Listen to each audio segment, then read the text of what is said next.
আলহামদুলিল্লাহ, সকালে ঘুম থেকে উঠে খাওয়া দাওয়া করে কাজের উদ্দেশ্যে রওনা দিয়েছি। আমি আমার বাবার কিনে দেওয়া সাইকেল নিয়ে।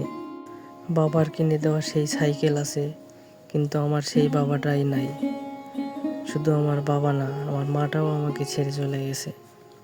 তবে আপনাদেরকে একটা কথা বলে রাখি, আপনাদের যাদের বাবা মা বেঁচে আছে, আপনারা কখনো বাবা মার সাথে খারাপ ব্যবহার করবেন না। বাবা মা যে কী জিনিস আপনাদের বলে বোঝাতে পারবো না।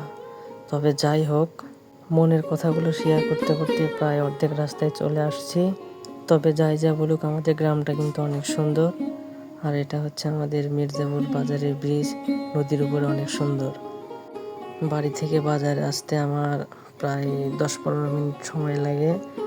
এই যে আমার দোকানের সামনে চলে আসলাম। ভাই ফোন দিয়ে বলছিল চাবিটা আমি অন্য জায়গায় রেখে আসছি, তুমি একটু নিয়ে যাও। সাইকেলটা থুইয়া আমি এখন যাব চাবি আনতে। যে এখানে সকালে অনেক বাজার ওঠে, মাছ, অনেক কিছু। ভাই এই দোকানে চাবিটা রাখছিল, আমি চাবিটা চাচ্ছি। চাবিটা নিয়ে আমি আবার দোকানের দিকে রওনা দিচ্ছি।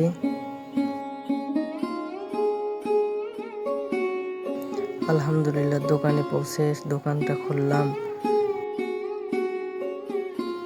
দোকানটা খুলতে না খুলতেই কাস্টমারের চাপ।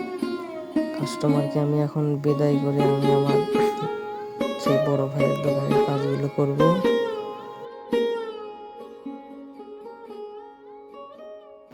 আমি যে এই দোকানে চাকরি করি, আমার মহাজন অনেক ভালো মনের একটা মানুষ। আমাকে সবসময় তার ছোট ভাইয়ের চোখে দেখে, অনেক ভালোবাসে। আমিও চাই যে এই ভালোবাসার প্রতিদান দিতে।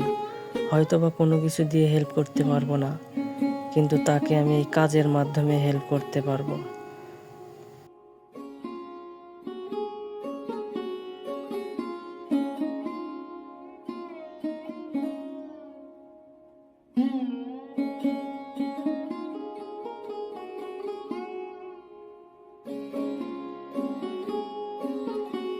আল্লাহ পাক আমাকে যতটা ভালো রাখছে, তার জন্য সবসময় আল্লাহর কাছে শুকরিয়া আদায় করি। আলহামদুলিল্লাহ,